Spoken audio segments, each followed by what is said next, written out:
Another quick bit of work on the flower bed. We put some marigolds in last night. We've been down to our local supermarket and found these on offer. So we've got this loop in here, which is rose shades. This one is a salvia, dimensions blue. And then the other one over here is basically a repeat of the first looping, which is, I say, is rose shades. So hopefully this will encourage some more bees onto the plot.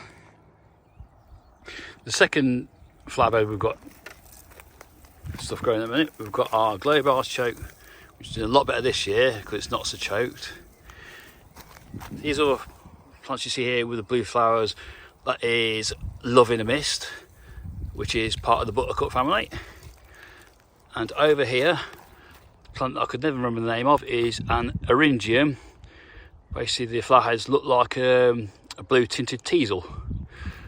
So we've got some flower heads starting to form here. This plant does grow quite tall, about a metre I think it grew to last year. So I'm looking forward to seeing what that looks like. Got a bit of a gap here, so we'll probably backfill that in there once we've got rid of some of these which we know are weeds.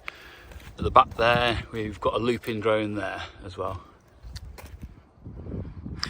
All the tomato plants are starting to grow up the stick nicely as well.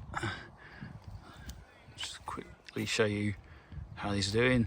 This is the new fig tree which I unravelled the other day to get more air through the plant.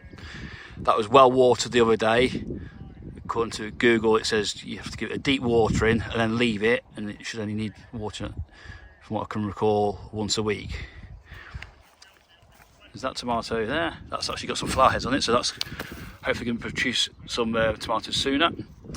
Then this tomato on the end there, this black cherry one, which had the snap main stem. If you look closely, you can see the two suckers, one either side, they're actually developing a lot better now. So they should hopefully turn into the new main stems. So this one's a bit of an experiment to see how it performs after being so harshly treated in the back of the car from the battle chippings.